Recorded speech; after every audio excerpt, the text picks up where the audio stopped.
छोटी बोधकथा. एके दिवशी एका गावात एक गरीब माणूस राहत होता. त्याला खूप भूक लागली होती, पण त्याच्याकडे खायला काहीच नव्हते.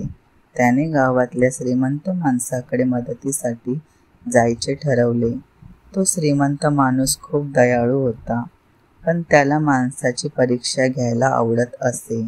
श्रीमंताने त्या गरीबाला सांगितले, जर तू माझ्यासाठी एक काम केलेस तर मी तुला जेवण द्यायला तयार आहे.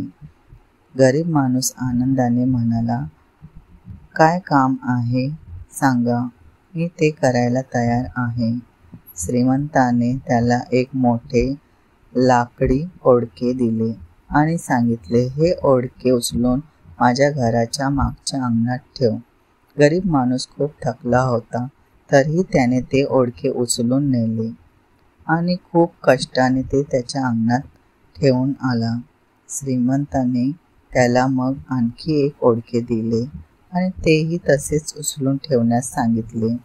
गरीब माणूस पुन्हा थकून गेला, पण त्याने तेही ओंडके उचलून ठेवले. असे करत करत श्रीमंताने त्याला अनेक ओंडके उचलून ठेवण्यास सांगितले. शेवटी गरीब माणूस पूर्णपणे थकून गेला.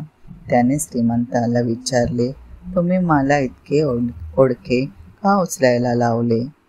श्रीमंत हसून म्हणाला, तू किती कष्ट करतोस हे मला पाहायचे होते. आता तू जेवायला ये. तात्पर्य: या बोधकथेतून आपल्याला शिकायला मिळते की कष्टाला पर्याय नाही.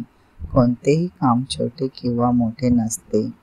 प्रत्येक कामात प्रामाणिकपणा हा चांगला असतो. कष्टाचे फळ नेहमीच गोड मिळते.